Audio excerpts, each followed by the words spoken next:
just changed my webcam for audio. Can you hear me now? I sure can. Okay, Can. cool. We'll just use that for now. I don't know what's going on, whatever. Well, when you click that up arrow next to the microphone in the Zoom interface, did it give you the choice of your headset mic? Yeah, I did. I was using my headset and it wasn't working, so I switched my webcam and it says it's working now. So Oh, that's strange. Well, that's how it works. Yeah, it is how it works, man. Technology, it's just wonderful. How you doing, buddy? Good, man. Good. I really appreciate you stopping by my feedback show on Friday, man, and offering what you had to those people. So it was great. We had a good show. A lot of knowledge is going on. So I just want to say thank you for stopping by and for your support, man. Oh, you're welcome. You're absolutely welcome. I was happy and I enjoyed myself. I honestly did. I wasn't trying to be the naysayer on tags specifically, but No. okay. Because I mean, there's two different philosophies going on right now. Because from your sources and from what you've been hearing through the grapevine with the tags, and then what also is being put out. So I mean, any educated person is going to take both sides of the story and figure out what works for them and what doesn't. And if the philosophies that I'm using and telling people now is getting outdated, well, then people need to know that. So, I mean, your input is very welcome. It's absolutely welcome. Were you able to watch that video that I linked to? I have not, but I will be. I've been really super slammed with this kid and my schedule, but Sure. I actually, if you can, because I'd have to go through all the chat on that last live stream, if you could forward that to me again, I really would appreciate it. You could actually do a search for vidIQ. Do tags matter? And vidIQ. Tell me, write that down. Yeah, it's VIDIQ, right? Yeah, vidIQ. Do tags matter? And it should be the first one that shows up. They only did it about just less than a month ago, I think. Yeah, excellent. Because I mean, the more educated that I am on things and what works, I mean, you just give a better service to anybody else, which really kind of leads me into what you're talking about. And I have a true passion about what you're talking about tonight. So I'm gonna blow up your ear here for about 10 minutes. I knew you were going to, and I had to get a hold of you. I'm like, dude. As soon as I saw you in the chat, I thought, I know this guy's got some stuff to say about it. But I do want to say, before you jump into that, I'm going to add to what I was talking about in your chat for those who caught it or maybe are wondering what we're talking about with tags. My research and there's actually been two YouTube sources directly from YouTube that said, well, we don't put as much emphasis on tags as we used to.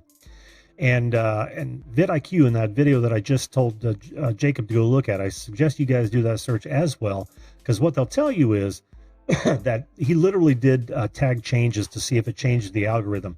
He could get it to change if he changed the title and description, but the tags did nothing. And that's it's anecdotal, but it's something to mull over.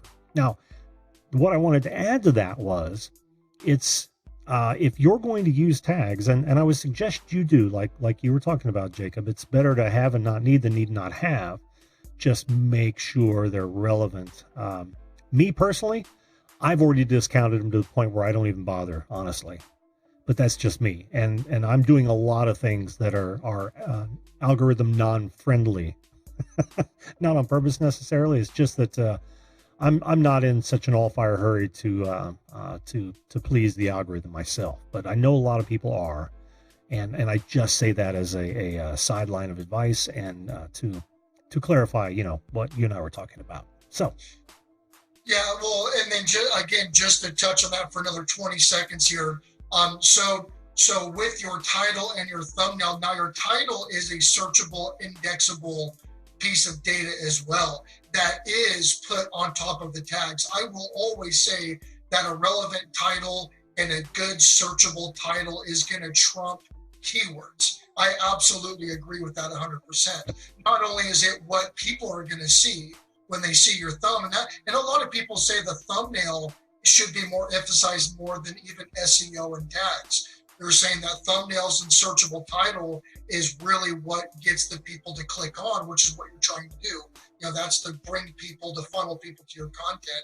And the SEO is kind of the back end working with the algorithm. You can have great SEO and you can be following the algorithm to a T, But if your thumbs are trash, your titles are not very good, and you can't convey your message, people still need to click on it. You can be suggested, but even if you're suggested, which is what you're trying to do with SEO, if you've got a crap thumbnail and a bad title, nobody's going to want to see it. That's right. So it's not really helping you at all. Right. And the more that you're shown and not clicked, in other words, your click-through ratio goes down, the less you're shown in the recommended. Yeah. Suggested. 100%. Absolutely. Yep. 100% agrees there. That's why I always say that if you really want to help out a channel that you enjoy, click on their video from your recommended area. That really helps them out. Agreed. So yeah, no, I'm glad that we were able to touch on that a little bit. And again, yeah, we're same team. We're both trying to help people. So I'm actually really glad you came in, because now this is going to make me go and do more research, and you can never do enough. So and that's something that a lot of bosses need to do. But nice segue. Right? You like that way? Loved it. But anyway, so bad bosses, right? So we both have them. Especially in the sales, I worked sales for a long time, and you'll get a lot of those in that, but it doesn't matter. It's all about buddy. It's all about how much money you can rip people off of. It doesn't really matter performance or individual situations, or having the customer's best interest or whatever. So, but that's an entirely another subject. Well, you did hit on a couple of things. Matter of fact, not a good gamer, not a great gamer. That was on. He did ask about this as well. So like the military wise. So you were talking about officers that come in ROTC, they go and they do their officer school, and all of a sudden now they outrank the platoon sergeant being a butter bar, which is a first lieutenant, or excuse me, a second lieutenant. Yep. So you got, and there's two different types of officers in the military. You've got your Mustangs, which have been non-commissioned officers that go into the officer corps. So they know it from both sides. So they can come and be a leadership type of role in a platoon and know what the hell they're doing and know how to handle their guys. Or you got the ROTC guys that come in, think they know everything, and they get people killed. And let's just be very honest. That's what happens. True. And so the way that the military is ranked and is staged is that a good lieutenant will understand that they know how to do op orders, which is your operation orders before your missions, because the job of the officer is to get the intelligence, get the data, get the overall mission objective, formulate a plan, but then let the non-commissioned officers, which is your platoon sergeants and down, to go out and get that job done in the field. That's their job. We're non-commissioned officer, we get the job done in the field. So a good officer will do that and let the non-commissioned officers go out there and do their job, because we know our men, we know our equipment, we know our area a lot better than any lieutenant does. And Absolutely. So and you'll get great officers that will understand that, and that translates to good leaders, because you got leaders like that in the civilian world as well, where, I've got a master's in business, I've got a master's in business administration, I've got a master's in finance, and I've got a master's in human resources. That does not mean that I can walk into any company and know everything about their culture. I know everything about what they do. I know how to do it. There's companies I manage, I don't even know how they do their actual job. And that's not my job. So if I go in and say, like a roofing company that I'm going into partners here this fall, I don't know how to put on a roof. I do flips and property refurbishing, but I've never installed a roof. So I can't go out there and get on a roof and say they're doing it wrong, because I don't have that expertise. That's their job. And so my job is to make sure that they have a profitable company and a profitable business model to keep them employed, to keep doing their work. So you have to kind of know your lane. I'm really good with the back office stuff, and that's why I'm here. And I'm here to help with marketing and help profitability, help with recruiting, training, HR, legalities, taxation. That's my job. My job isn't boots on ground telling these guys what to do, because all of a sudden I'm a partner now, so I know everything. You can't have that mentality. And so when you've got in some of the, and in this chat as well, people have said, they've had people come into retail and automatically get manager position, and now they know their store better than the people that have been there for 10 years. Yeah. And that's toxic. That's a straight ego trip, and that really, really hurts performance. It does. It really does. Well said. Well said. And I would argue that not argue, but I would also say that most of the Mustangs were some of the best, right, coming back in because they did know both sides, and they absolutely. Yeah. I can't tell you how many times they tried to get me to go OCS. wasn't going down that road, but I thought about going because I was up for my E6, so I thought about going warrant officer. Yeah, same here. And I tell you what, warrant officer, that's where you need to go. Oh yeah. If I could do it all over again, that's what I'm. Same here. But I've had some butter bars on both sides, right? Some came in thinking they know everything, and then others looked to us exclusively for guidance when it came to putting together the plan and working with the people themselves, right? The troops. And I've always thought that was a great thing. One of the best ones that we had was we actually had a female butter bar that I drove around for a while. And I got to, I got to advise her on a lot of it, which was actually pretty cool, but she was a great leader because she listened and she took the time to try to understand rather than force the issue from a point of ignorance. And I really enjoyed that. Yeah. And that there needs to be more of that, if you're a transfer, or if you've been put, you come as management trainee or whichever. I mean, if you come in and you talk to the people that are boots on ground every day, and I mean, again, yes, you're an authoritative figure, but your job isn't to make their lives hell, to try to establish some kind of dominance. Fact of the matter is that, your employees need to be looked at as assets. They're not liabilities, they're assets. Exactly. If it wasn't for your employees, your company wouldn't exist, your job wouldn't exist. Mm-hmm. So if you sit down and if you have a one-to-one and when you're going through your training and you link up and you have people show you what's been working for them, you can always offer some kind of suggestions for improvements if there's problems. Mm-hmm. But that's not your world, that's their world. So you're coming in and learning how that world operates. If you go in thinking that you know everything and you start shooting off everywhere, I mean, it's very hard to follow that. It is. And and as assets, it's like the equipment, right? You've got to make sure it's in good working order. Well, if you're pissing off your assets, and I mean that the human, then that's a machine that's not going to be as efficient as it would otherwise. And you've got to take that into account. And as a manager, I mean, it not only is employee retention and performance and everything, is that not only your job, but your job is to create an environment of cohesion to make that well-oiled machine continue. So you're not only are you a manager, but you're also helping everybody grow to hopefully outrank you one day, because that's the goal as a manager. You want your subordinates to be better than you. Yes. And that really is the goal. I mean, and as a manager, it's not only just the job performance that's your duty.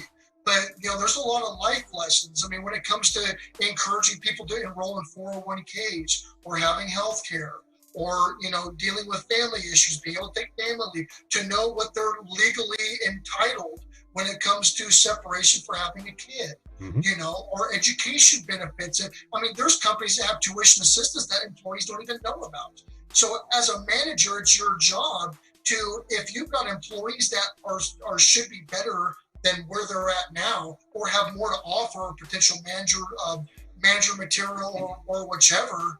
I mean, you're supposed to foster that growth and hopefully replace you, because if they replace you, then that is a direct result off of your ability as a manager for you to move up in the ranks if that's what you so choose. I was just going to say that exact thing.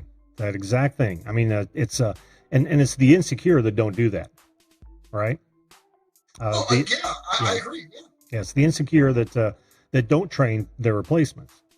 The reason they don't is because they figure they'll be replaced when they're not thinking of, above and moving up and out. Exactly. I mean, if you are a manager and if you are not proud and happy of your employees absolutely kicking ass, not to make you look good. I mean, you have an interest in performing well, but that shouldn't be your sole driving factor. I mean, you want to see people do well for themselves. and that's what creates that camaraderie. And that's, as a veteran, that's a lot that you and we miss out on. I mean, I'll tell you right now, I still have yet to find groups of people that were like how it is the military, that can truly place the mission above anything, above life or limb or eyesight. I mean, they can place the mission above everything else, and let's get this thing working. Let's help each other 100%. We're involved with each other, and let's do this. And I really wish that mentality was more popular than it is. Well, how much of that do you think could be attributed to lack of competition? And let me fill that out a little bit. Okay. When we were in the military, and you know this as well as I do, a lot of times you would have interplatoon competitions, right? Yep. And even between companies and whatnot. Yep. And that drove you as a unit to excel, because we all got to share in the success if it was a success, or we all get to learn from failures if it wasn't a success. Well, we don't have that in the business world, or at least not a direct parallel of that, I've found. How much of that do you think plays into, what we're missing between, the military life and civilian? I guess it depends on what market you're in, because I do like, when I was managing crews, I owned an insurance agency for a while. So I would have different sections, and they would compete against, what premium they got or how many policies were sold or whichever. Sales is very big on a competitive nature. Oh yeah. To the point where kind of the customer, the best interest of the customer, which is what your fiduciary duty is. Like when you're selling insurance, especially health, cancer, accident, heart, whichever, your job, you are having legal obligation not to oversell.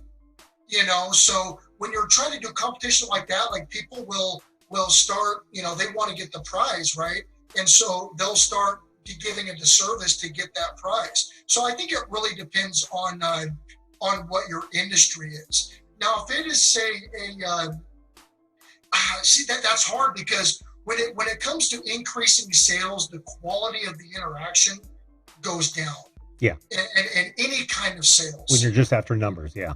Absolutely. So I don't really know, because I don't think a lot of companies can really do that anymore besides straight sales, like auto sales or whatever. And I did that for a long time. I owned an auto lot.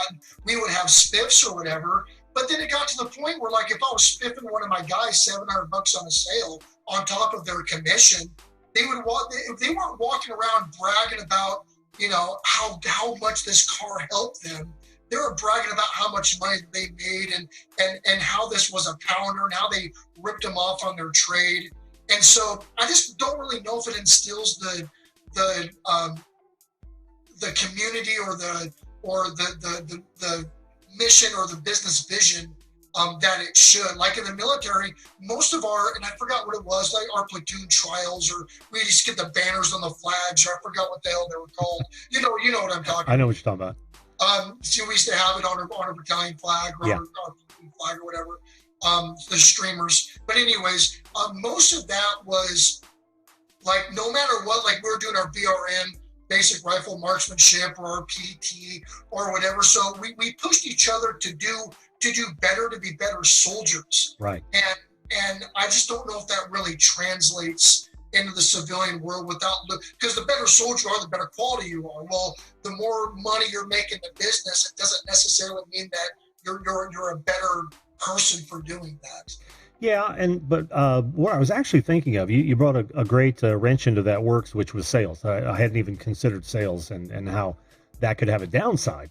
I was thinking more along the lines of specific industries that that weren't after consumer dollars necessarily, but certainly after the best in performance. And you could almost attribute, or you could almost put this into like a warehouse environment. I know it's a very different thing.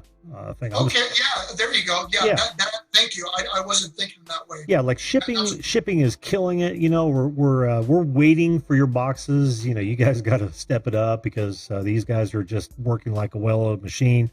That doesn't really happen as far as in most industries that I've been in, because I've done the same thing you have. Being an independent contractor, I've worked with a ton of different type of businesses.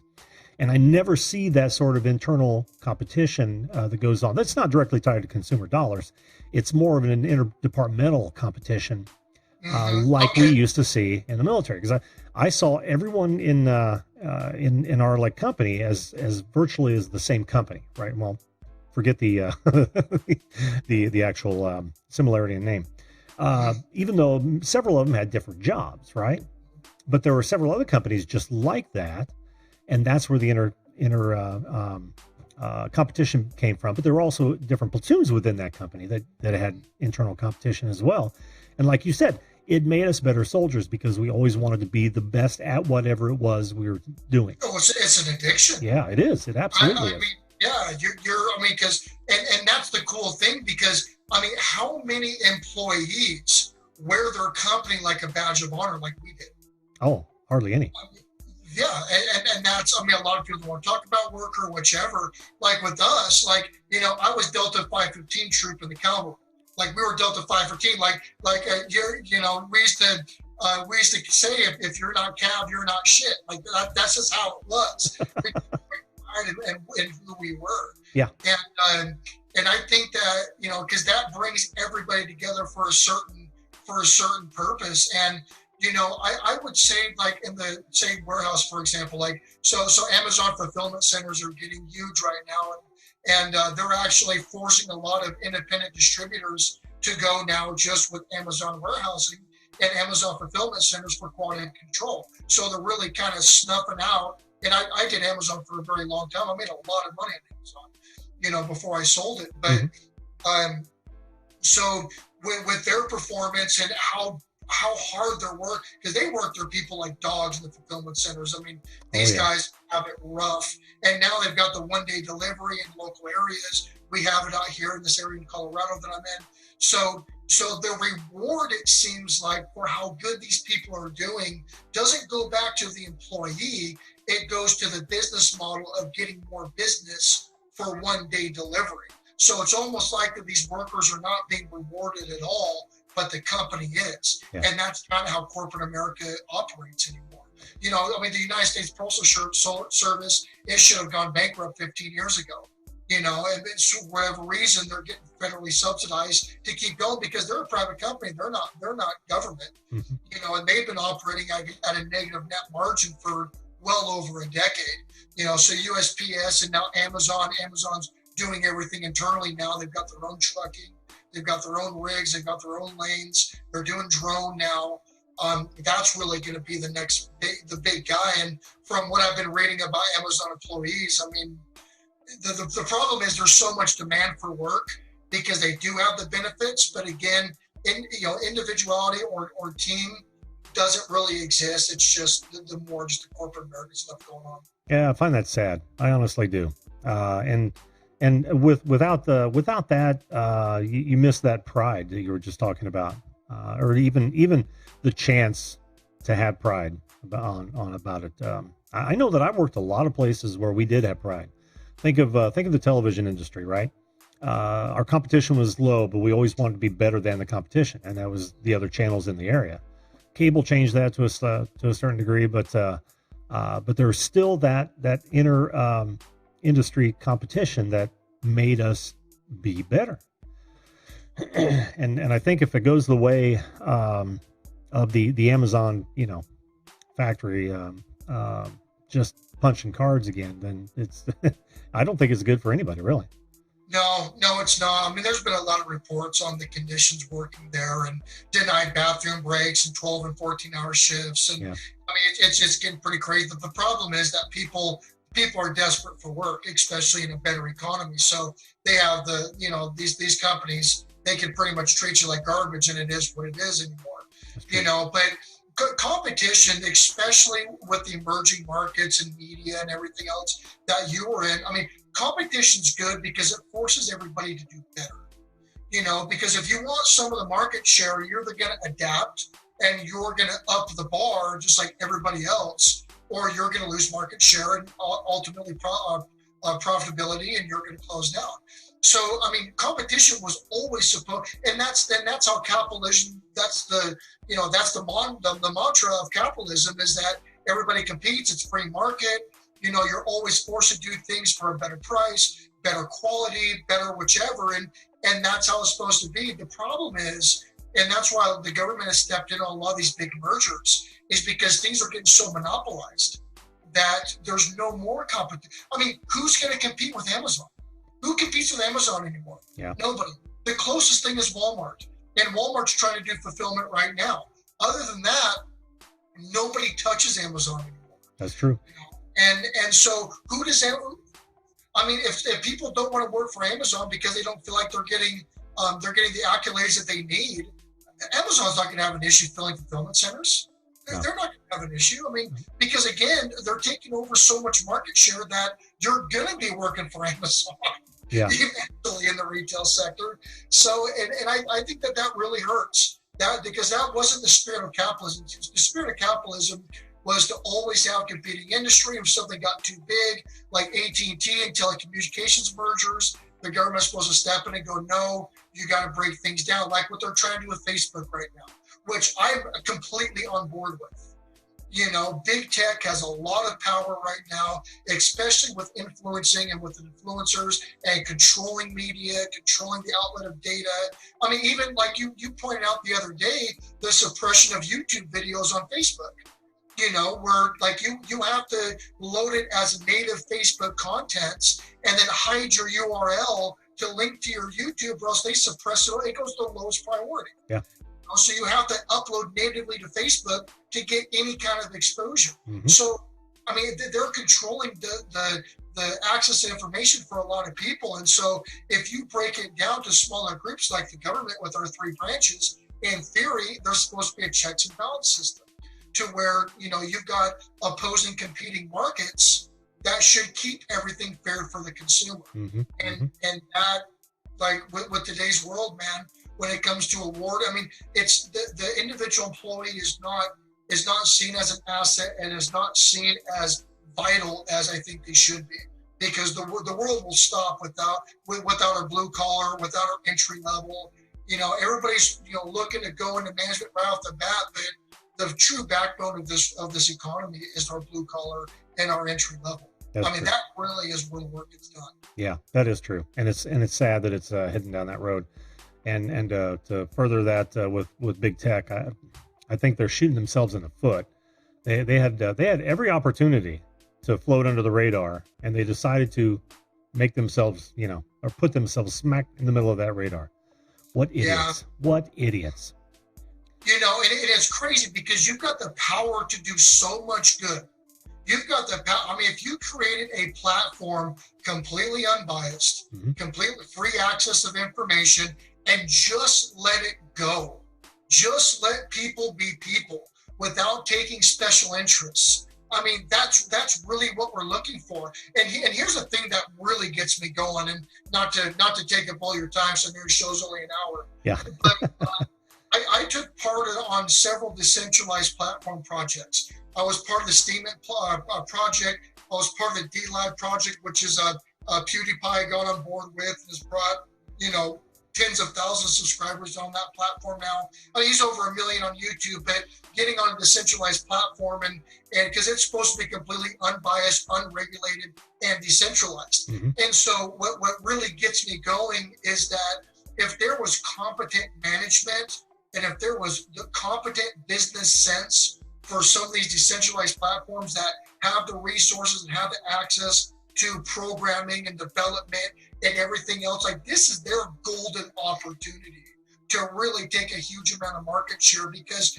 it's not like the controlling of media and the controlling of information is even a guess anymore. Like it has been proven it's happening on these major media platforms. Like it is proven. Mm-hmm. So people like, I know for me, for example, I mean, I don't lean left, I don't lean right. I lean to where the facts and the information is, and just like I could be completely set on this tag issue, but if you offer me new information, I'm going to go take a look at that because I don't know everything. There could be something I'm not aware of, but because of how the algorithm is and how people are making money on these programs that I buy and a lot of other people buy, they could potentially be pushing this information to make sure they don't lose people that are using the programs. So you always have to be open to things like that because that's how the world works. It's true.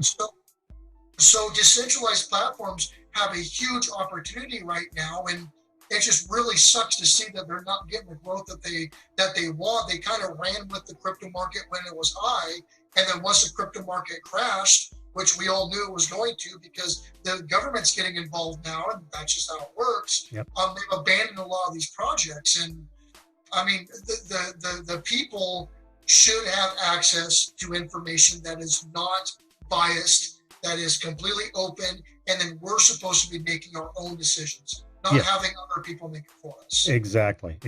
And that all goes back. This is a whole other conversation we could have about the inability of people to understand that responsible adults are okay with personal responsibility. We don't need you to make decisions for us, but we won't go into that because, like I said, that could be an entire show and probably will be. Yeah, and that all really wraps around against, management and business and everything else. I mean, that's again, I mean, being an authority figure, like how it is on some of these social media platforms, because they are the authority. That's where we get our information. You're supposed to be giving all the facts, and you're supposed to be helping nurture, helping, culture and educate. And then again, with your training, you're going to have people choose what's going to be in the best interest of the company or not. And that's where, again, how this all kind of ties into management, because, as a manager, you also need to leave your bias and your ego out the door. You're there for the best interest of the employee and the best interest of the company. And you need to be the bridge that those interests come together. And that is your job. Yeah, and perfectly stated, Jacob. I think we should leave her there since we are at the top of the hour. But that was well said, my friend. That was well said, and I totally agree. And don't count out those independent tech companies who are taking advantage of the vacuum that the current big tech are currently creating. I'm rooting for them. Yeah, me too. I invested a lot of money into DLive. There's a decentralized news network. Mm-hmm. And I mean, I went out. I mean, I partied in New York with the guys who developed DLive. Oh yeah. And so, and I went out there and spoke with them, and I spoke at the Creators Conference for Steam last year in Las Vegas. And there's a huge market, but the problem is a lot of those people get in for the wrong reasons. Yeah. And they don't have the end game in mind, and they really, I mean, there's a huge opening. And there's a need. There's a huge need. You'll sit around and you'll talk about pop culture or trending topics, and when you talk to people, they're just parroting what they've heard from one source, mm-hmm. and have been disproven years ago. But yet the popular consensus is still saying that that's the gospel, that's the truth. And that's just from where they're getting their information. Well, the revolution is coming. I'm confident of that. I hope so, brother. I hope so. I really do. Well, let's save the rest of this for another show, Jacob, because I said, I think you and I could talk for hours on this subject. I do appreciate your input on, management. I'll just leave it at management, not necessarily bad or good bosses, because I think a lot of ground was covered here. And your opinion is valued, my friend. Believe me. Awesome. If you're a manager, don't be a dick. People. That's what. Without the people, you have no job. That's how I should open the show and close it right there. All right, thanks, brother. Appreciate it, man. Hey, man, it was great seeing you again, bro. We'll see you next time. All right, man.